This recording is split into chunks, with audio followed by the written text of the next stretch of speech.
few minutes left, so I wanted to ask you two more questions, and they might tie together. Sure. So I'm gonna start with the first one, and then I'll ask the second one, and I think they'll probably flow together.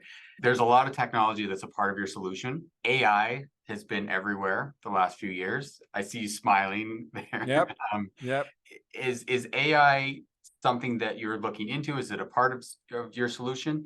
And I guess kind of going along with that, and a little bit separated, but what is your ultimate vision for RightHear and for the solution? So with the AI part, absolutely. I mean, that's I've heard a lecture earlier. What trends are there right now in the tech world? Well, there's no trends. There's one trend called AI. So we're definitely recognizing that and looking into that and developing with that. There's a few opportunities with that. We've seen great example with AI and Be My Eyes recently. That was very out loud there, and kudos to them for this adoption of the technology so early. So from object recognition, in order to identify what's the object I'm currently holding, or whatever that is, from an orientation or wayfinding standpoint, we've discussed earlier the challenge of describing the environment, right? So think how ChatGPT can be helpful in that aspect. We talked about the challenge of increasing their awareness and reaching out to businesses with, trying this and looking into this.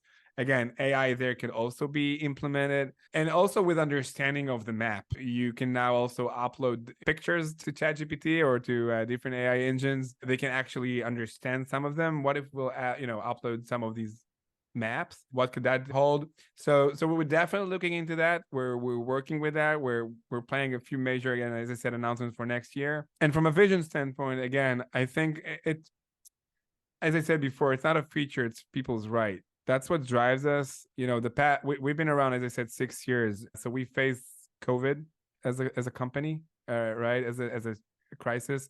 We're facing the current crisis in Israel. So, half of our team is currently on reserve duty. It really is a challenging time for us.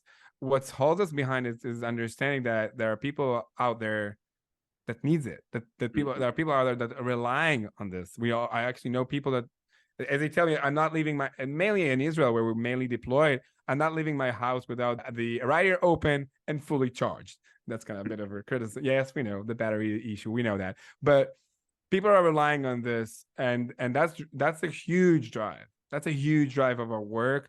So, our vision that within the end of the century, if you will, that's what we have 6 years until 2030.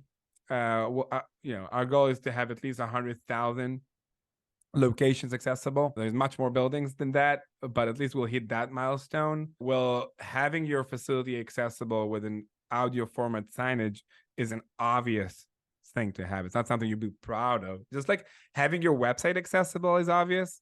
No company, hey, look at our website, it's even accessible. Of course it is. And there's nothing to be proud of. This is the expectation. So we hope to get into a point where knowing that the facility is accessible with an audio format signage is the common expectation. That's the